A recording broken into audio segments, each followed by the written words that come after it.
Hi, Andrea and Britney Lee, and Mommy and Daddy too.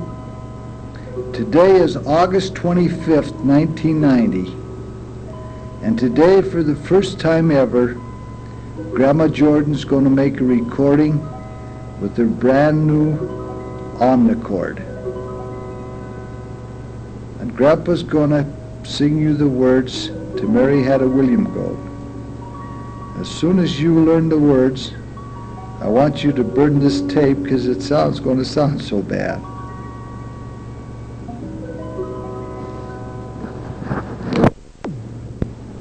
Okay, latch on, chillin', because here we go. Mary had a William Goat, William Goat, William Goat. Mary had a William Goat, and his belly was lined with zinc. Wumpsie doodle doodle doo, doodle doo, doodle doo. Wumpsie doodle doodle doo, and his belly was lined with zinc. He followed her to school one day, school one day, school one day. He followed her to school one day and drank a pint of ink.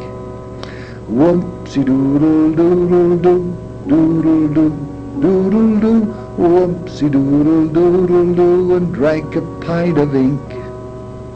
One day he ate some old tin cans, old tin cans, old tin cans. One day he ate some old tin cans and a clothesline full of shirts. Wumpsie doodle doodle doo, doodle doo, doodle doo. Wumpsie doodle doodle doo, and a clothesline full of shirts. The cans were filled with dynamite, dynamite, dynamite. The cans were filled with dynamite, which Billy thought was cheese. Wumpsie doodle doodle doo, doodle doo, doodle doo. Wumpsie doodle doodle doo, which Billy thought was cheese. He rubbed against poor Mary's side, Mary's side, Mary's side. He rubbed against poor Mary's side as if the pain to ease. Wumpsie doodle doodle doo, doodle doo, doodle doo. Wumpsie doodle doodle doo, as if the pain to ease.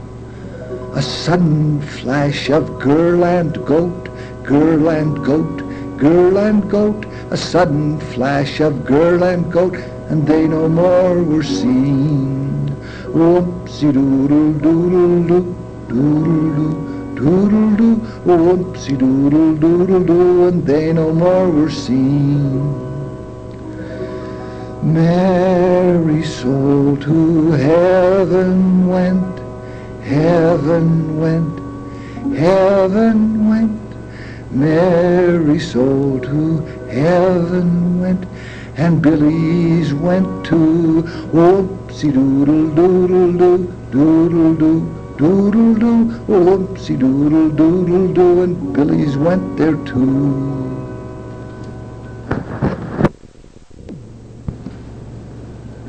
This is the story of Coralie Crothers. She had no sisters, she had no brothers. Of course she was lonesome, as you would be too.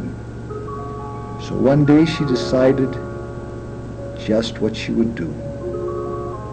Early next morning, she jumped out of bed, into the tub, washed and scrubbed and had a good rub, brushed her teeth and combed her hair, said goodbye to her teddy bear, who was far too sleepy to even care. Packed her clothes and her toothbrush too, and jumped into this poem to come to you.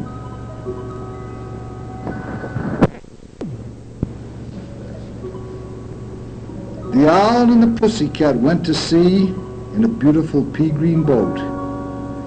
They took some honey and plenty of money, wrapped up in a 5-pound note.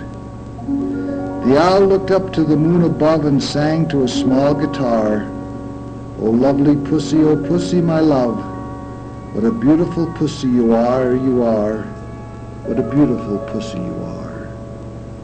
Pussy said to the owl, You elegant fowl, how wonderful sweet you sing. Oh, let us be married. Too long we have tarried. But what shall we do for a ring? They sailed away for a year and a day to the land where the balm tree grows, and there in the wood a piggy-wig stood, with the ring in the end of his nose, with the ring in the end of his nose. Dear pig, are you willing to sell for 1 shilling your ring? Said the piggy, I will. So they took it away and were married next day by the turkey who lives on the hill.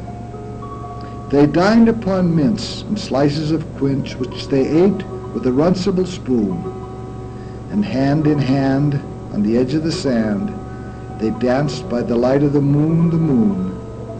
They danced by the light of the moon.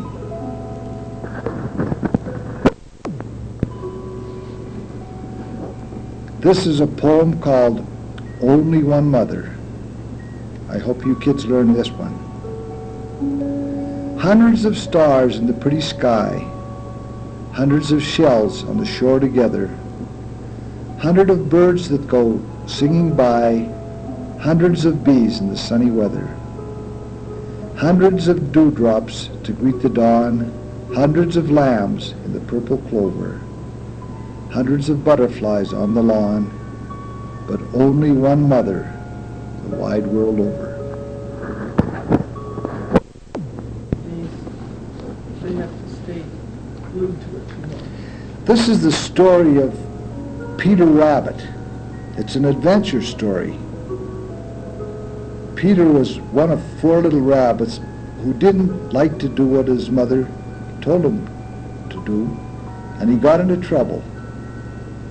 The story tells about how he ran away and what happened to him. Bad scares and narrow escapes, in which he lost his fine clothes and almost lost his life, are told here about Peter Rabbit. Once upon a time there were 4 little rabbits. Their names were Flopsy, Mopsy, Cottontail, and Peter. They lived with their mother in a sandbank underneath the root of a very big fir tree. Now, my dear, said old Mrs. Rabbit one morning, you may go down into the fields or down the lane, but don't go into Mr. McGregor's garden. Your father had an accident there. He was put into a pie by Mrs. McGregor. Run along and don't get into mischief. I'm going out. Then old Mrs. Rabbit took a basket and her umbrella and went through the wood to the baker's. She bought a loaf of brown bread and 5 currant buns. Flopsy, Mopsy, and Cottontail were good little bunnies. They went down the lane to gather blackberries. Peter, who was very naughty, ran straight to Mr. McGregor's garden and squeezed under the gate. First he ate some lettuce and some French beans. Then he ate some radishes, and then, feeling rather sick, he went to look for some parsley. Around the end of the cucumber frame, whom should he meet but Mr. McGregor. Mr. McGregor was on his hands and knees near the cabbages. He jumped up and ran after Peter, waving a rake and calling out, "Stop, thief!" Peter was frightened. He rushed all over the garden, for he had forgotten the way back to the gate. He lost one of his shoes among the cabbages and the other among the potatoes. I think he might have escaped if he had not run into a gooseberry net and been caught by the large buttons on his jacket. It was a blue jacket with brass buttons, quite new. Peter gave himself up for loss and shed big tears.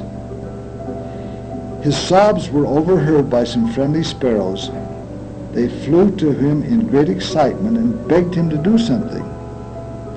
Mr. McGregor came up with a net. He tried to put it on top of Peter, but Peter wriggled out just in time. He left his jacket behind him, rushed into the tool shed, and jumped into a watering can. It would have been a good can to hide in if there had not been so much water in it. Mr. McGregor was quite sure that Peter was somewhere in the tool shed, perhaps hidden underneath a flower pot. He began to turn them over carefully, looking under each. Presently, Peter sneezed. Kerchoo! Mr. McGregor was after him in no time and tried to put his foot on him. Peter jumped out of a window, upsetting 3 plants. The window was too small for Mr. McGregor, and he was tired of running after Peter. He went back to his work. Peter sat down to rest. He was out of breath and trembling with fright. He was very damp with sitting in that can, and he had not the least idea of which way to go.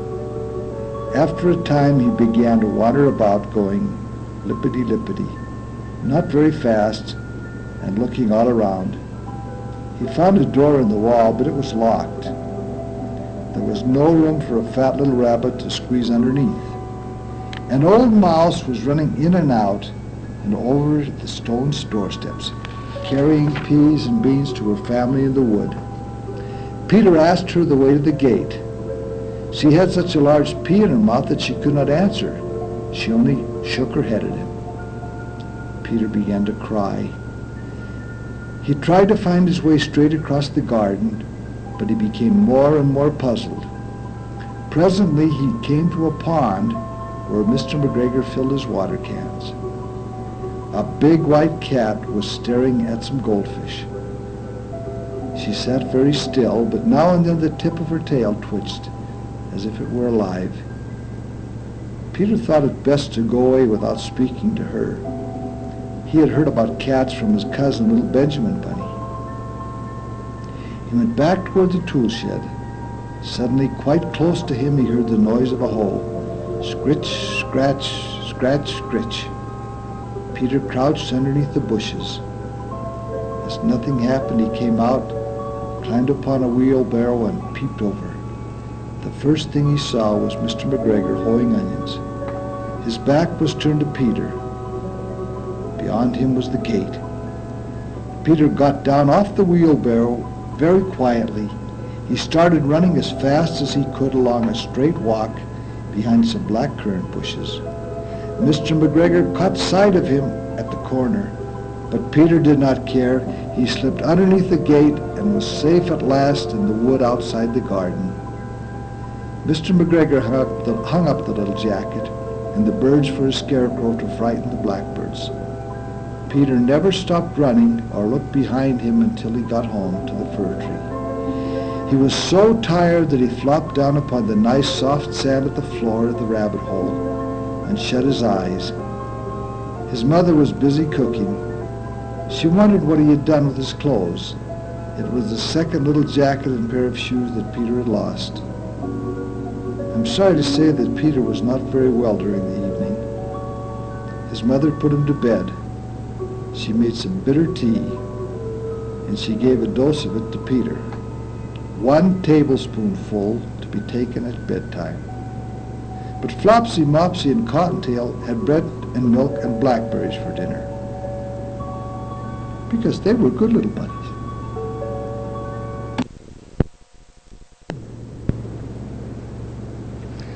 This is a story about a meeting of a bunch of animals,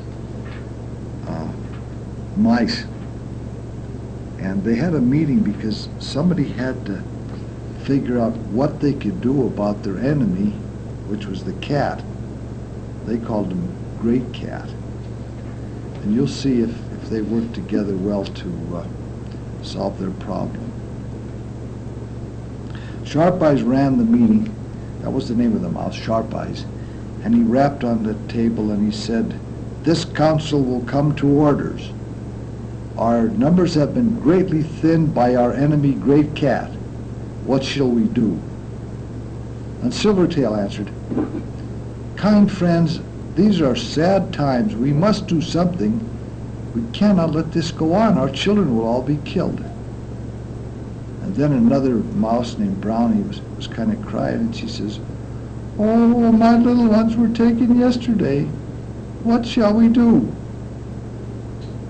And all of the little mice were hollering, we'll all be killed, what shall we do, what shall we do? And Sharp Eyes, who was kind of the leader, said, this is time to act and not to weep. How can we get away from our old enemy? Can anyone present think of a plan? The little mice all kept on crying, oh, what shall we do? We are all lost. And then Sharp Eye spoke up again, and he says, listen, my children, dry your eyes. This is a sad hour, but we must use our brains. Does anybody have a plan? And Silvertail said, let's put watchers to give an alarm. When the great cat comes, we can hurry into our hiding places. But Long Whisker said, no, the watchers would be eaten. Let us make such a noise that the great cat will be frightened away. And then the little mice said, yay, yay, let's start now. But Sharp Eye said, oh, be quiet. Your noise will only attract more cats. And then, finally, Frisker said, friends, I have a plan. Listen, we won't be eaten if we could only hear when the cat's coming. And little mice says, yeah, that's when she catches us. We don't have time to run. Frisker said, that's it. Listen, here's my plan. If the cat had a little bell around her neck, every step she took would make it tinkle. Then we would have time to reach our holes. Let's put a bell around her neck. And the little mice will say, good, good. Hang a bell around the old cat's neck. Hooray, no more fear of the cat. Brownies cried again, oh, why didn't we think of that before my children were taken? Oh. And Sharp Eyes, with great dignity, said, Frisker, you have hit upon a fine plan. Now, who will put the bell around the cat's neck? Long Whisker said, not I. The plan is good, but I have all my little ones to keep. Silvertail's the one. Silvertail trembles, says, not me, I'm so lame. Little Mice says, get Frisker, he'll do it. Hooray for Frisker. Sharp Eyes, Frisker, they're calling for you. Where is Frisker? Frisker was running away. Why, Frisker is refusing. Has he run away? Silvertail then hollered, the cat, the cat! Here come the cat, and they all jumped into their holes. So you see, none of them ever put the bell on the cat, and forever after, the mice were still afraid of the great cat.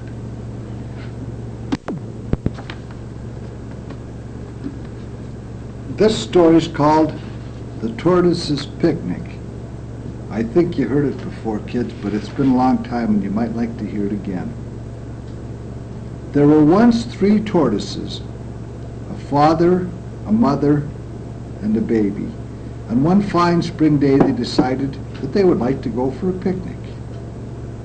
They chose the place they would go to, a nice wood some distance off, and began to get their stuff together. They got tins of salmon and tins of tongue and sandwiches and orange squash and everything they could think of. In about 3 months they were ready, and they set out carrying their baskets on their backs. They walked and walked and walked, and time went on. And after about 18 months they sat down and had a rest. But they knew just where they wanted to go, and they were about halfway to it. So they set out again, and in 3 years they reached the picnic place. They unpacked their baskets and spread out the cloth and arranged the food on it, and it looked lovely. Then Mother Tortoise began to look into the picnic baskets. She turned them all upside down and shook them, but they were all empty. And at last she said, "We've forgotten the tin opener." They looked at each other, and at last Father and Mother said, "Baby, you'll have to go back for it." "What?" said the baby. "Me? Go back all that long way?" "Nothing for it," said Father Tortoise. We can't start without a tin opener. We'll wait for you." "Well, do you swear? Do you promise faithfully," said the baby, "that you won't touch a thing till I come back?" "Yes, we promise faithfully," they said. So baby plodded away, and after a while he was completely lost to sight among the bushes. And father and mother waited. They waited and waited and waited.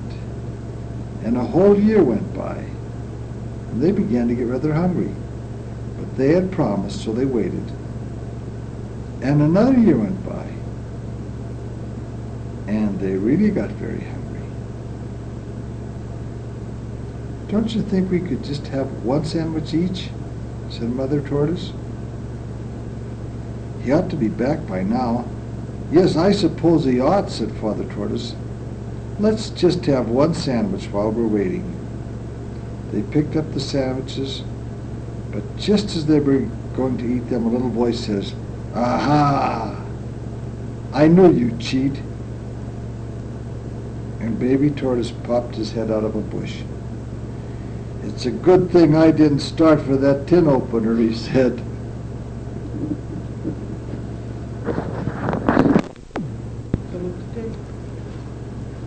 In a terraced house between the gas works and the railroad station lived a very miserable man.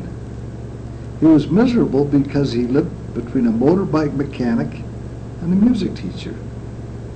Every morning the man was woken by the mechanic hammering and banging and clanging and revving on motorbikes in the yard. It seemed as if the noise would shake the house down. Then the first pupil would arrive at the music teacher's house, and there would be a screeching of violins, or a thundering of pianos, or a caterwauling of trumpets, or the ear-splitting whine of a flute played flat. It seemed as if the music would break every window in the middle of the house. The man living between these noisy neighbors tried everything: earplugs, earmuffs, putting his head under a pillow, even locking himself in the cupboard. But the engines revved and the music jangled until he thought his head would burst. "This just can't go on," he thought to himself one morning. But he could not hear himself think, so he had to shout it aloud instead. "This can't go on!" So he went next door to the mechanic's house and offered him a fistful of money if he would sell his house and move. "Anything you say, Chief," said the mechanic, who had never held so much money in his oily hands. "I'll move out tomorrow."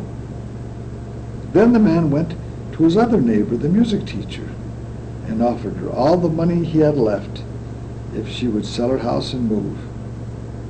"Oh, of course, absolutely, my dear," said the teacher, who had never seen so much money in her life. "I'll move tomorrow." So the man from the middle house went home and locked himself in the cupboard with his earplugs and the pillow over his head for the last time. And he wondered why he had never thought of the remedy before. Next morning, he even went around to help the music teacher pack. "I hope you found somewhere nice to live," he said as he helped her carry the piano downstairs. "Oh, yes, thank you. I was really very lucky. I found out that the motorbike mechanic who lives next door was also looking for somewhere else to live. So I'm moving into his house, and he's moving into mine."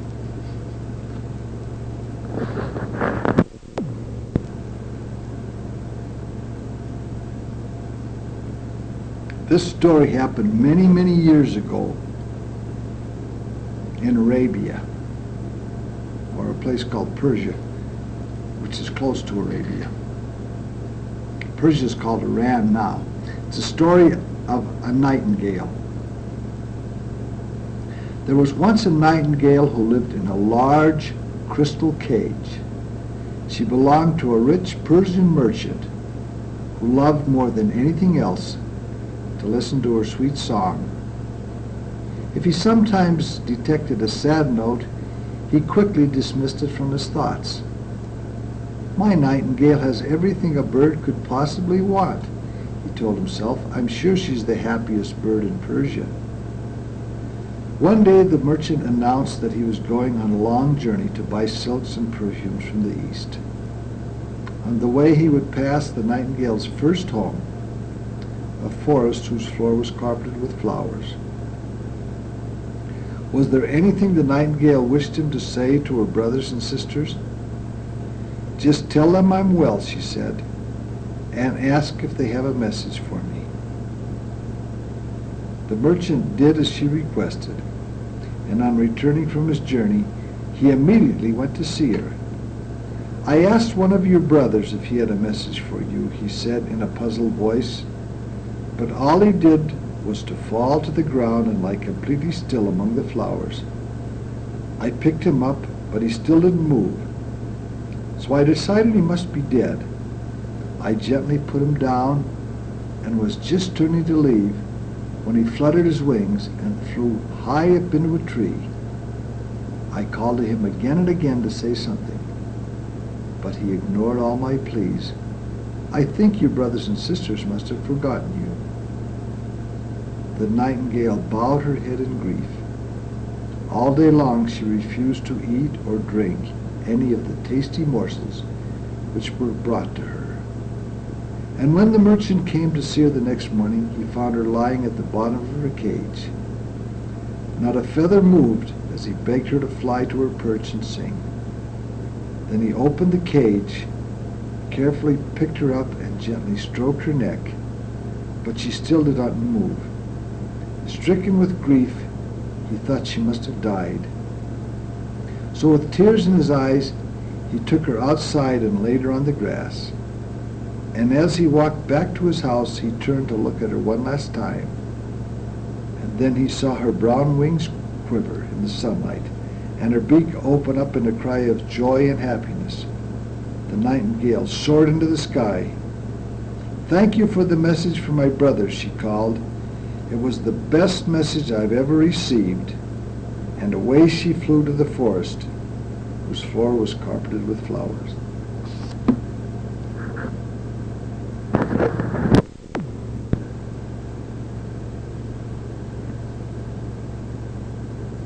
And this story is called Virgil's Mistake, and you'll find out who Virgil was as you listen to the story. Virgil was a mean old buzzard. Nobody liked him much. He come rushing into the trading post last spring, shouting and hollering about how clever he was. "I'm going to catch every animal on that there mountain," he cackled. "Then you'll all want to buy me a drink and slap me on the back and take my picture."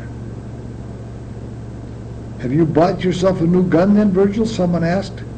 "Nope," he said.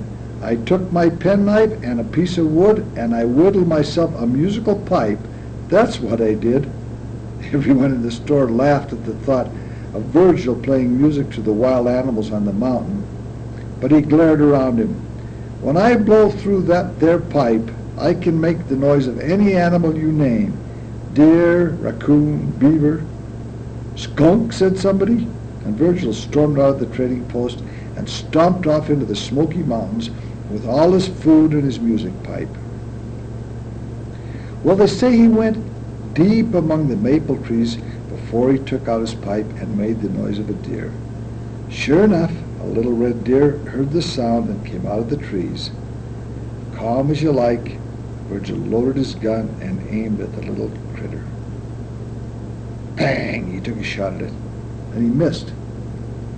But the deer was not the only animal to hear his deer call on the pipe. A big bobcat came down through the trees, licking his lips and thinking of deer for dinner. And when he saw old Virgil, he grinned with all his teeth.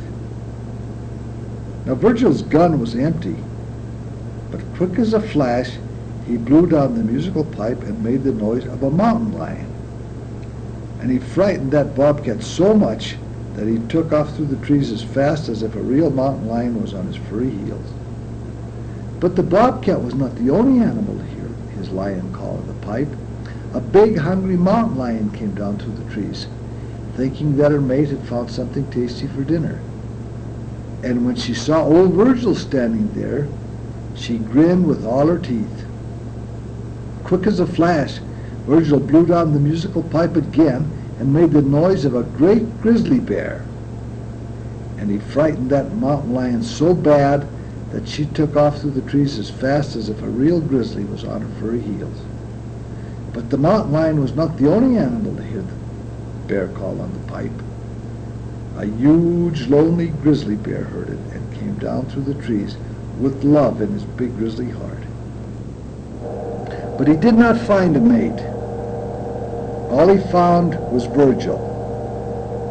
Still, the bear was happy and he gave a big grin. When Virgil saw the bear, he turned around and ran as fast as he could, the bear chasing him.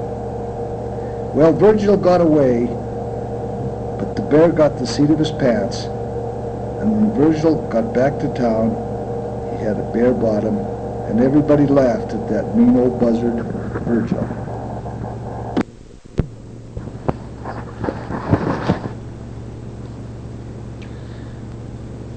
Now we're going to tell a story about a little boy who lived in Africa. His name was Sambo, and there are lots of little boys in Africa named Sambo. One day, he sat by the lake and he fished. Because boys in Africa are just like kids everywhere, and they like to fish. And this time, he got a bite. It was an ordinary little fish. It didn't seem very different from any other fish in any way, except in that fish's mouth, Sambo found a very pretty ring. He put the ring on his finger and he said to the fish, "Well, you aren't very much to eat, you're so small, and you've given me a beautiful ring, so I'm not going to eat you up." And Sambo put the fish back in the lake. And just as he did that, Sambo heard a couple of birds that were sitting on a branch in a tree, and they began to talk. One of them said, "That was nice of Sambo to do that." And the other one says, "I think it was nice also." And Sambo was very surprised, because that was the first time he had ever heard birds talking. And just then he heard a gruff voice coming out of the water. "There's a boy over there who looks like he just fell out of the sky, and he doesn't see anything. I think I'm going to sail over and grab him." When Sambo looked in the direction of the voice, he saw that there were a couple of crocodiles hidden in the water. They just began to move toward him. And Sambo was glad that he could understand what they said, because he'd been warned on time. He jumped up on the land as fast as his little legs would carry him, and he got out of the way. When he finally stopped, he started thinking how amazing it was that he could understand the crocodiles speaking. Well, Sambo thought it had something to do with the ring. So he went to the medicine man, who was the most clever person in Sambo's village, and the medicine man said, "You have found the ring that the Queen of Sheba got from King Solomon. Whoever puts that ring on their finger can understand the animal's language. But that ring isn't yours. It belongs to the king in the land of Sheba."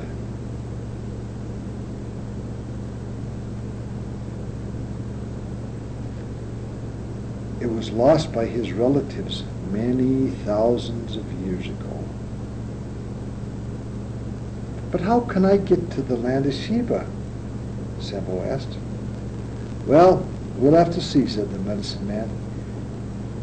He took some fronds, which are things that grow on palm trees, and He went out to the fire in front of his hut, and he took a little troll drum that he had, and he beat on the drum a couple of times, and then some smoke come up from his fire, and he put some of those fronds on it, and it burned and made it even smokier. And then the medicine man looked into the smoke, and he said, "First, you will go through the forest. Then you will go over a grassy plain. And finally, you will go through the desert. And first, you're going to meet a striped animal, which is going to carry you part of the way. And then you're going to meet a spotted animal.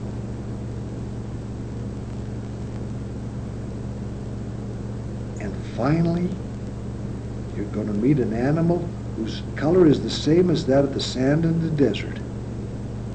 And he's going to carry you through the desert." So Sambo told the medicine man thanks and went on his way. And pretty soon he came to the forest. He went on until he came to a little stream. And alongside the stream, there was a striped animal. It was a hyena. "Are you the striped animal that's going to carry me part of my way on my journey to the land of Sheba?" Sambo asked.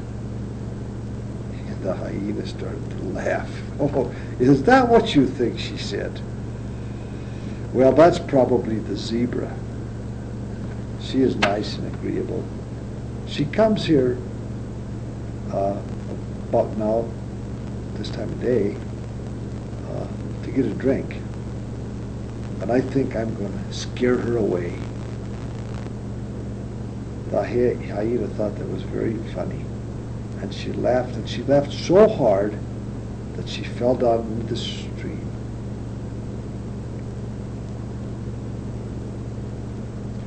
And she started to get out again, but while she was in the water, Sambo ran away as fast as he could. And pretty soon, he met a zebra.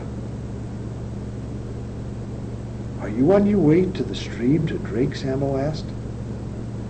"Yeah, I'm on my way there," said the zebra. "I usually go there about this time of day and have myself a drink." "Don't go there," said Sambo. "There's a hyena hiding there just waiting for you. She wants to scare you away."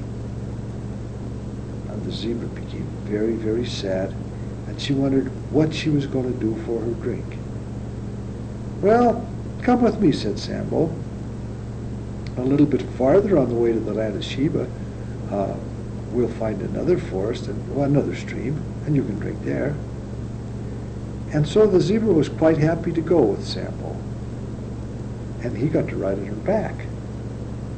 After a while, they came to a different forest, and there was a different stream there, and the zebra drank. And Sambo then had to go on his way, on his own feet. And pretty soon, he came to a grassy field. The grass was so high and so thick that it was hard to walk through it. Then he saw a little group of trees, and he went toward the trees, and up in the tree, he saw a spotted animal. It was a beautiful and sleek animal. It was a leopard. "Are you the spotted animal that's going to carry me part of my way on my journey to the land of Sheba?" Sambo asked. The leopard started to laugh. "Well, you can ask the giraffe to do that," he said. "He's also a spotted animal, and he's kind of nice and agreeable. But as I think about it, I don't think he's going to take you anywhere, because I'm just waiting here till he comes to eat some of those leaves off of this tree. And then I'm going to eat him up. But I think while I'm waiting here, I think I'll eat you up. And the leopard thought that was pretty funny. And he started to laugh, and he laughed so hard that he fell down from the tree. The tree was pretty high, but the leopard didn't hurt himself a bit. The leopard is just like a great big cat, and cats always land on their feet. But when he started to fall, Sambo started to run, and he hid himself in the high grass. So the leopard couldn't catch him, and pretty soon Sambo met a giraffe. "Are you on your way to a tree to eat some of the leaves?" Sambo asked. "Yeah, I usually go there," answered the giraffe. I like to go there just about this time of day and eat some of those leaves off the trees." "Don't go there," said Sambo. "There's a great big leopard there waiting for you, and he wants to eat you up." And that made the giraffe very sad, and he asked Sambo what he could do. "Oh, go with me," said Sambo. "On the other side of this grassy field, there's another bunch of trees, and you could stop there and eat." And so the giraffe was quite happy to go with Sambo, and Sambo got right on his back. Sure enough, after some time, they came to another bunch of trees. The giraffe stopped and ate the leaves off the trees, and Sambo had to go further on his own 2 feet. And pretty soon, he came out into the desert. The desert had hardly anything there except sand, and here and there grew a few thistle bushes.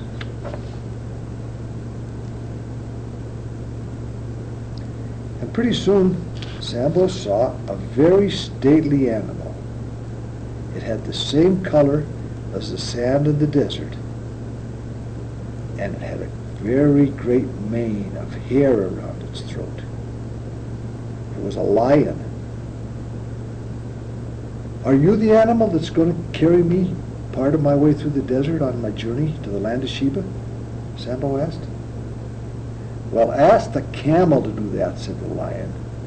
"The camel is nice and agreeable, and he likes to carry people through the desert." Are you thinking about eating me up?" asked Sambo. "No," said the lion, and shook his big mane. "I don't eat up small boys who are so dumb that they can't tell the difference between a lion and a camel. Now go on and look for a camel." The lion laid back, tossed her mane, and went to sleep. And Sambo went on his way, and pretty soon he met a camel. "Will you carry me to the land of Sheba?" Sambo asked. "Well, I'll be happy to," said the camel, "but first I want to eat a few thistles." And so the camel ate some thistles, and then she let Sambo climb up on her back, and they rode all the way to the land of Sheba. Well, the king of Sheba was very, very happy to get his ring back. And so he gave Sambo some rewards. He let him load his camel with many, many fine things that were presents from the king of Sheba. And Sambo went back home on the camel, and the camel stayed with him. And so Sambo decided to become a businessman. And he rode through the desert on his camel to many lands. And pretty soon, Sambo had a whole fleet of camels that he took with him on his journeys. Like he'd have one loaded with coconuts, and one loaded with figs and dates, and one loaded with oranges. Well, he had so many loaded with so many things that I can't remember all of them. But if you think, you can probably guess a lot of the things that Sambo carried on his camels.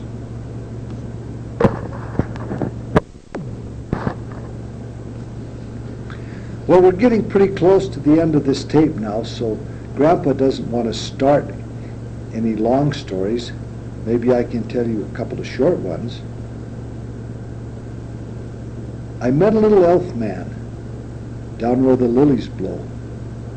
I asked him why he was so small and why he didn't grow. He raised his head and slightly frowned and looked me through and through. "I'm just as big for me," said he, "as you are big for you." I never saw a purple cow. I never hope to see one. But this I'll tell you anyhow, I'd rather see than be one. This is the very last poem on this side of the tape. It's about an old lady who was too old to run about and a little boy who was crippled and he couldn't play hide and seek like ordinary kids do, but they had a game of their own. It's called 1, 2, 3. It was an old lady and a boy that was 3:30, and the way that they played together was beautiful to see. She couldn't go running and jumping, and the boy no more could he, for he was a thin little fella with a thin little twisted knee. They sat in the yellow twilight out under a maple tree, and the game that they played I'll tell you, just as it was told to me. It was hide and go seek they were playing, though you'd never have known it to be, with an old lady and a boy with a twisted knee. The boy would bend his face down on his one little sound right knee, and he'd guess where she was hiding in 3 guesses, 1, 2, 3. "You're in the china's closet," he would cry and laugh with glee. It wasn't the china's closet, but he still had 2 and 3. "You were up in Papa's big bedroom, in the chest with the queer old key." And she said, "You were warm and warmer, but you're not quite right," said she.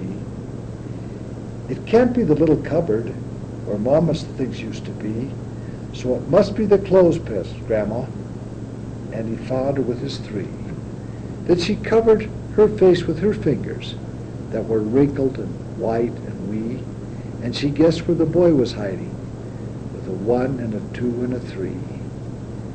And they never had stirred from their places right under the old maple tree, this old lady and the boy with the lame little knee, this dear old lady, and the boy who was 3:30.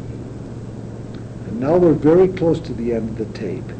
And Grandpa, I'll say goodbye, sweethearts. Grandpa and Grandma love you very much. Good night.